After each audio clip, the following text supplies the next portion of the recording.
I get older, they stay the same age. Yes, they do. Yes, they do. When we're logical, men, real men, see coaches yelling at young boys and men on television and they don't feel any emotion. In fact, they embrace it because they know that those coaches are preparing those boys for one of two outcomes: success or homelessness.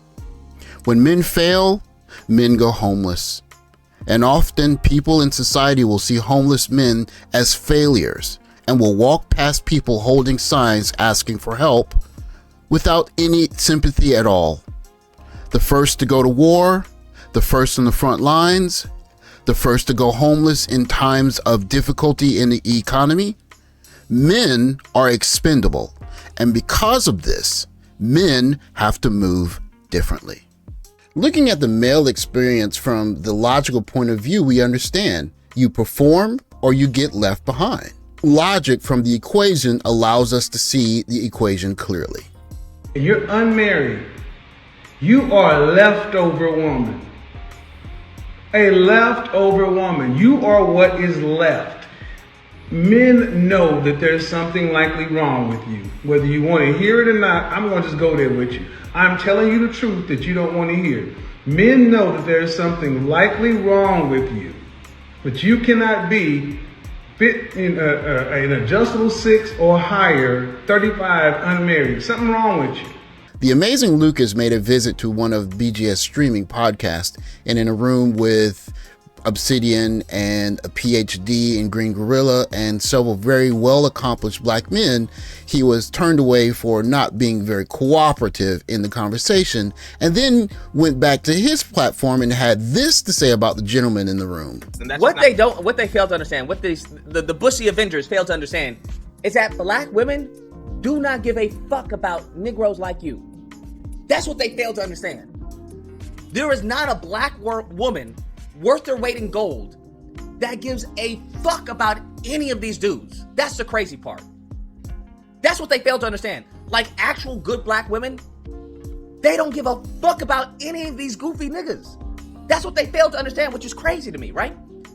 Because good women have standards. What's very interesting about him going out of his way, of course, this is a man that has 408,000 subscribers, and he goes to someone who has 45,000 subscribers, which is tenfold the number of followers. Yet he goes out of his way to a smaller platform to find a group of men speaking about certain topics and then go back to his platform and label them losers. So then the question becomes, why is he so concerned about a group of men, which is apparently growing by the day, speaking about such topics in a more logical way and less romantic way than ever before? Emotional decision making tends to making decisions that make one feel good in the moment. And this is the way that we've been taught to think about romantic love. If you're feeling the fuzzies or the warm, good feelings, it must be right. And as men, we have been conditioned to make our long-term mating decisions by this metric. And when you do this in terms of disagreements with people, you'll see things arise like heightened emotion or name calling, as we saw earlier. And you'll see an emotional response to Kevin Samuels here. Men like this want to make you feel like you're running out of time, because if you're desperate, you'll make a desperate choice. You won't take the time to wait for a man who'll give you princess treatment, who's a provider, who's done the work, who healed his trauma, who's patient, who's understanding, who's faithful. You won't wait for that man. You'll settle for any man who wants you, and that's where they want you. They want you in a desperate position so you can make a desperate choice. One of the reasons why I feel empathy for modern women is because if you are a woman in your late 20s or your early 30s, her message sounds spot on. It feels great. But if you look at it from a logical point of view and you're a young man and you would like to spend your life with someone, and while you're struggling to build yourself up, you don't have anyone there, then the romantic part of the decision gets taken away and you look at it more logically. And simply the logical decision becomes, do I want a woman that's going to have some time to spend time growing with me while she's relatively young? Or do I want a woman who has spent 17, 18 years trying on shoes that didn't fit and settling for me? In China, If a woman is over 30 years old and she isn't married, we will call her 剩女, 剩女, 剩女, which means leftover woman. I told you guys that I'm studying Chinese, and I just took the HSK level 1 test, and I'm preparing for the HSK level 2 test. And one of the really interesting crossovers, I have a unique advantage in that I understand the grammar from the English point of view, and I understand the kanji from the Japanese point of view. So you have a very unique set of benefits if you speak English and Chinese. That aside, in the languages of Japanese and Chinese, they use kanji, and it's essentially a picture. And the second picture, which is relatively simple, simply means woman in both Japanese and Chinese, the same exact kanji. The first kanji means literally surplus or remnant. If you remove your emotion and look at the kanji as it is written, it literally means a surplus female. Now, of course, that can be seen as something that's very triggering if you're looking at it from an emotional standpoint. But then you have to worry about this problem, which is now being documented in Australia. I get older, they stay the same age. This is an article from The Senior, an Australian newspaper from February 22nd, 2021, titled Single Childless Female in Aging, the Grim Future Facing Some Australian Women. Many single women without children are doing it tough in their senior years, according to new Australian research. Colleagues have found that single women without children, SWWC, face particular challenges which can leave them vulnerable to policy and isolation. Housing was a major factor for many older SWWC who cannot rely on a partner to get help and pay off mortgage, making it more of a struggle to enter and stay in the housing market. And single women were much less able to absorb temporary financial shocks than a partner person. Also, while single women were more likely to bear the lion's share of caring for aging parents, they were the least likely to have someone to provide informal care and support for them later in life, leaving them at risk of needing early entry to residential aged care or old people's homes. Being single and aging is scary. I look around me and my siblings and friends who have children have a network around them as they get older. Who will be the young people in my life to lift me up and support me? Sure, I'll have friends, but they'll all be old like me. Sometimes I'm like, why the f did I sign on to do this? Like, I can't do this. Like, why did I do this? Looking at both sides from a logical point of view, when men don't succeed, they end up homeless. And on the other side, if you look at the female experience logically, if a woman does not tie herself to a man that cares for her, then she will essentially be in a situation where she has to care for herself.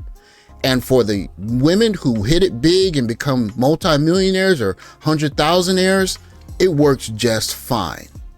But what happens to the women that work regular jobs, live regular lives, and have to deal with the culmination of their lives, which is unceremonious, and they start getting treated like a regular average man? I get older, they stay the same age. Ain't never gonna be shit. These bitches don't care about the black men. They don't never care about the black men. They want us to do, no. Y'all gotta do it yourselves. Thank you. You gotta do it yourself. Exactly. You hear that? You hear that, black men? Coming out of a woman's mouth. And she's fairer than most, okay? What have we said? What have I told you from the very beginning, right? What have I told you from the very beginning? What has Doc told you? Dr. T told you? What has Dr. Gigi told you? They're not going to help you. They're not going to help you. They fight you over your children. They're not going to help you. They're there to keep their self elevated. You're a step stool for them. I've been telling you that. But the thing is, guess what? Y'all don't listen. Oh, if we just talk to them, talk to the sisters, get along with the sisters, be a better man, earn 6 figures, blah, blah, blah, blah, blah. They'll learn to respect us. Okay, keep it up. You do it yourself. You gotta get out and do the work. Women ain't gonna work for y'all. See? Not like women in your family will work for y'all. In other words, when white women, and I've said this, okay, and I told this to May. A Jewish woman, a white woman, a Latin woman, Asian woman will not allow you to abuse her boys. Will not allow you to actually undereducate her boys. Will not allow you to actually let her men and let her boys go to prison in the numbers that black women do. They will not. Try to undereducate a Jewish or Asian woman's son and see what happens. That's unleash a tiger. Okay, they won't allow it. Low-level contempt and hatred of black men on display right here. If you put aside your emotion for just a moment and think, how could a culture as old as China's have a phrase, or at least the ability to assemble a word and then use the word like this one? And it goes to a very simple idea that men are seen as disposable, which means, of course, men, you have to hustle and bustle to get somewhere. But no society wants to see their older women living homeless or on the streets. And the way to avoid that is have a man that's willing to break his back for that woman. Now, in days past, that was more connected to survival, but in our emotional culture, we see that I can't have the kind of lifestyle that I want, then I'm going to do it by myself, which works great in the early 30s and 40s. But if you don't hit it big as a woman and you don't have a man that wants to break his back to care for you, what happens?